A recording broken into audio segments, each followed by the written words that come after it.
All right, folks, so on Sunday, April 17, the Sunday Gleaner published a series of articles exposing some shady operations by justices of the peace. So we invited 23-year-old justice of the peace, Rion Hall, 23-year veteran Rion Hall, OD, and Tyrone Reid, who is our colleague, associate editor at the Gleaner, to review the role of JPs and get behind the motivation for the sting operation. Morning to you both. Welcome to Smile Jamaica. Good morning. Mr. Hall, Mr. Hall, I'm sorry, but I know you're happy that I say you were 23, so I know you're not vexed with me for that still. Tyrone, why you wanted to do this? Why you did this? Morning, Neville, and morning to you, Daly, and of course to all the viewers. Thanks for having us.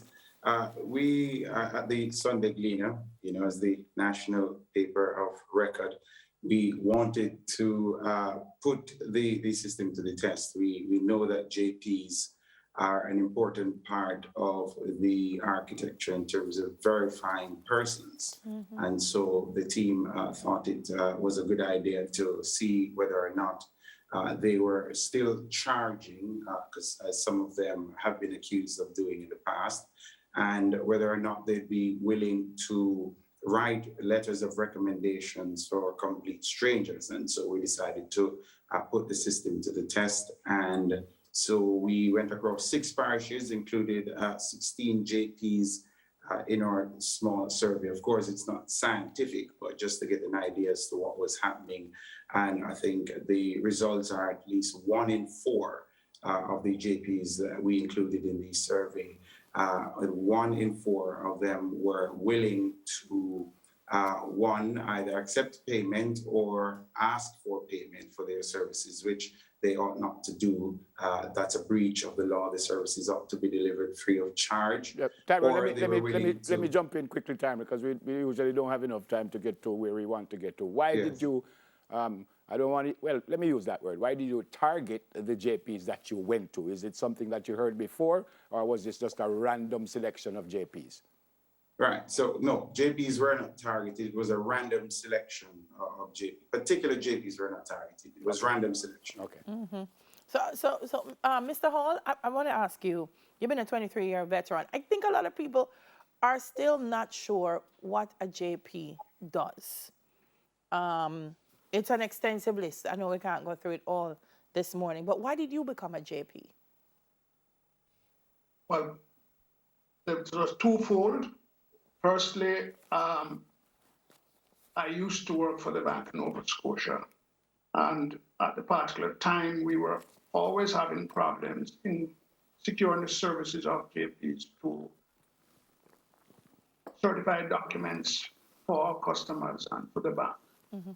And so I had been targeted before different parishes, and suddenly now I'm in head office, and the need became even greater. So I offered to send up some of my colleagues, mm-hmm.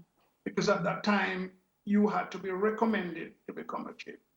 Mm-hmm. And lo and behold, somebody thought of recommending me too. I don't know who it was, but I accepted, and so I became a JP, and happily so. I'm pleased to be serving my nation the way I do.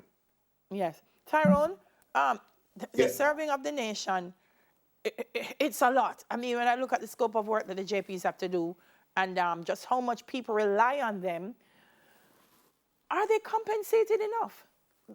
Because, I know it's one thing to say, they want to take payment, but then there's another school of thought that, listen, the work of a JP is so much that maybe they should get some more type of compensation that's equivalent to the work that they're doing. That issue has been put on the table quite a number of times, mm-hmm. But the law currently says that they cannot charge for the services rendered.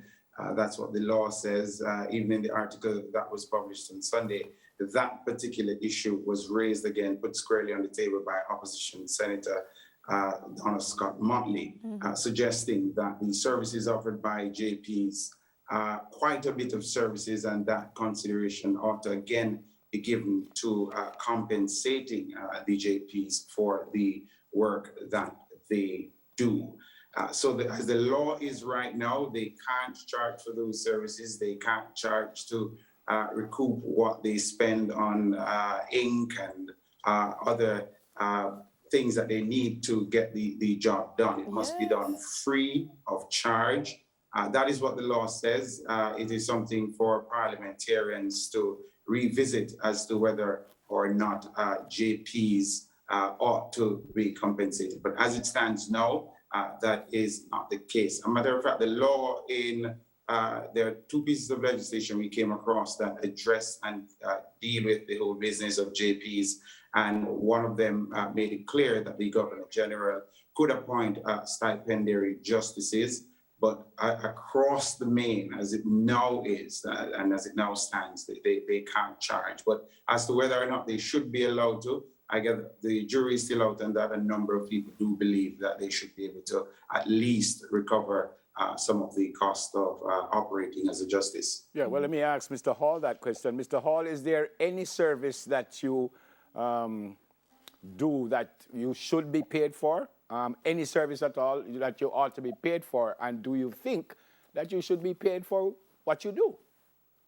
The Justice of the Peace clearly stipulates, and this is from eons of years ago, that this is a voluntary service that you provide. So there's no service. I mean, I know you do different things. So you sign passport pictures and stuff. But so there's no service that the JP provides that he should be paid for. Just want to get that off the table. There is none at this time. Do you think that the JP should be paid for some of these services? You're asking somebody from the old age. And when I offered myself and those who I know I followed, the principle was that it's a voluntary service and nobody bounds you to become a JP or to remain a JP. At the moment, as the law stipulates, we're not to charge. And if you find it onerous, if you find that it is costing you too much to offer, the process is there. You simply resign your commission. Right. And not go around charging people. Yeah. Okay. Tyrone, one of the other things you uncovered was... If I may, Delia, just on that point, the drawback to allowing JPs to charge, of course, would be that those who are in the low socioeconomic groups might not be able to afford the charge, however nominal that may be. Right. One of the other things that came out of it was JP is, doing references, you say, and I guess confirming identification of people they don't know. When I read it, I was like, boy, this one's a little bit tricky, because if I'm a friend of a JP and I walk my cousin in and I say, sir, I know you don't know my cousin, but I'm a cousin and I'm in good standing. Can you please, for most of it, do you find that they're doing it because they want to be helpful and not so much of them trying to break some kind of law? It's a fine point, Delia, and a number of we had 4 members of the team who participated in the conduct of this particular investigation. And of course, that was an issue that was raised, that they felt that a number of the JPs involved wanted to help based on the story that was told. Yeah. That, look, I am in need of you authenticating this photo and signing, writing this letter of recommendation on my behalf, because if you don't, I won't be able to get this job. Mm-hmm. And then there are those who are willing to write because they would profit from it. Mm-hmm. But the office of the JP is established on what is called an honor system. And we require that the JPs be diligent and honorable individuals, because unsuspecting employers are putting quite a bit of weight on what is being said here. And if you go down with it to say, I know this person for 5 years, when you in fact just met the person, you may very well be putting an employer in an uncomfortable position. Yep. Mm-hmm. Final question from me, Tyrone. Did you report these JPs? Are you going to, if you haven't? Well, firstly, it is a matter that we have discussed. It has detained us at the Gleaner, or main priority is to protect our reporters who went into the field. And we've done the service of highlighting the issue. It is now up to the authorities to weed out the JPs who are running afoul of the law. That's not necessarily the job of the Gleaner. Did you name anyone? No, we didn't, again, in order to protect the reporters who went into the field. So if for whatever reasons the authorities come to you and say they want to know more, you have done your job, haven't you? Yes, we have. All right. All right. Mr. Hall, before you go, I know there are other people. May I say something on that? Oh, sure. Go ahead. May I just say something on that point? Sure. Because this is just the conundrum that we find ourselves in. Of course, Tyrone said he found 1 out of 4 of the 16 JPs that he interviewed. We're talking about saying that we have 9,000 JPs in the country. Now, what sort of sample of that is, I don't know how you would look at it. It is wrong for them to be charging. We want to make that clear. However, the majority of us know and we do not charge. Yeah. In every parish, and particularly Kingston, we have a disciplinary committee that when reports are made of a GP who has stepped out of line, they are brought in and given the natural justice of the system where they're provided with a hearing and we agree or disagree as to what the outcome is going to be. One of the main problems is that we get the stories, but as Tyrone has just mentioned, we're protecting ourselves and we don't get the names of the JPs who are doing this thing. Nobody's willing to come forward, and the system of the law says natural justice is that you must face your accuser. So you could come to me with 15 stories and tell me a litany of what experience you've had with JPs out there. If you can't say to me, you, Rion Hall, sign this thing for me and I don't know you, then it's a dead need. Yep. And that is the problem. Yeah, man. Yeah. Thank you, sir.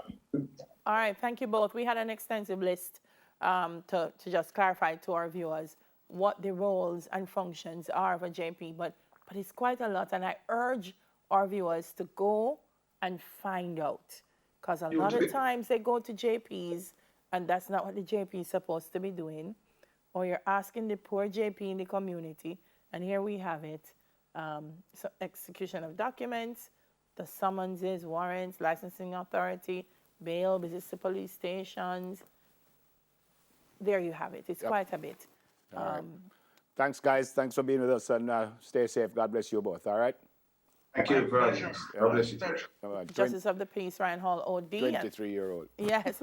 And I want to thank the Justices of the Peace, by the way, because it is voluntary and they do yeoman service in the communities in Jamaica. So good morning to you all, and thank you for what you do.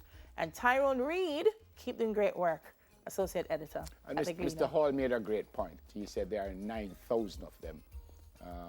And he doesn't know, in other words, you can't say because one man bad, all of the Justices of the Peace are not good people. So let's be careful about that. But great work by Tyrone. Excellent work by the folks at Gleaner.